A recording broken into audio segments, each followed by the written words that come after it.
মানে আজি তো গমে পায় আৰু সকলে আজি মানে পঞ্চায়তৰ ভোট গ্ৰহণ চলি আছে।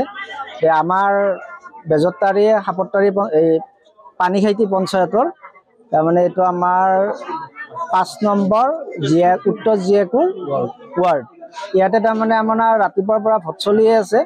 এই আমাৰ দুপৰীয়া সময়ত এজন তাৰমানে ভোটাৰে চালে যে বেলট পেপাৰত আমাৰ ইয়াৰে মেম্বাৰৰ নাম নাই, নাম চিম্বল নাপাই পেলাই তাৰমানে হেৰি হ'ল, এই তেখেতে কমপ্লেইন কৰাৰ পিছত আৰু সেনেকৈ হয়তো আগতো ভুল হৈ গুচি গৈছে বহুত এনেকৈ আৰু এতিয়া ভোট গ্ৰহণটো বন্ধ হৈ আছে। আমাৰ কিছু চৰকাৰী প্ৰশাসনিক বিষয়া আহি আছে, এতিয়া তেখেতসকলে আলোচনা কৰি আছে কি কৰিব। আমাৰ মতে আৰু মানে ভোট গ্ৰহণটো নতুনকৈ হ'লে আমি অলপ সুখী হওঁ, এইখিনিয়ে আৰু।